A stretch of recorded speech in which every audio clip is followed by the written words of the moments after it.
So naganap na nga po ang kick-off press conference kanina lamang para sa bigating boxing event na nakatakdang ganapin sa buwan ng Mayo, kung saan makikita nating lalaban sa iisang gabi sa New York City ang mga bigating fighters na sila Ryan Garcia, WBO and The Ring Magazine Junior Welterweight World Champion Teofimo Lopez, at former undisputed lightweight world champion Devin Haney. Agaw eksena po dito ang mga maiinit na face-off, kung saan nagkaharap na at nagkatinginan sa mata, sila Ryan Garcia at ang kanyang makakasagupa na si former world champion Rolando Romero, habang si Teofimo Lopez naman ay didepensahan ang kanyang titulo sa undefeated mandatory challenger and top contender Arnold Barboza, habang si Devin Haney naman ay tahimik lang sa umpisa, habang kaharap ang former unified junior welterweight world champion Jose Ramirez.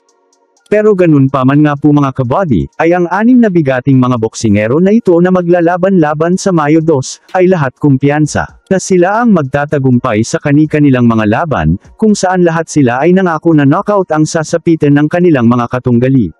Subalit sa bandang huli nga po ay ang nagkasagutan ng husto ay si Ryan Garcia at Teofimo Lopez, sa kabila ng hindi naman sila ang magkalaban.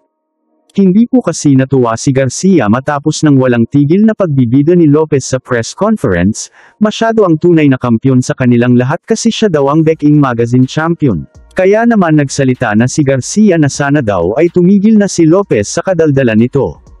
Kasi nakakabanas na daw ito, masyado daw uhaw sa atensyon ng madla, na animoy payaso sa perya ang datingan. Isa lang ang masasabi ko mga kabady, na umaatikabo at mainit pa sa summer ang mga dadating na mga big time bakbakan sa buwan ng Mayo.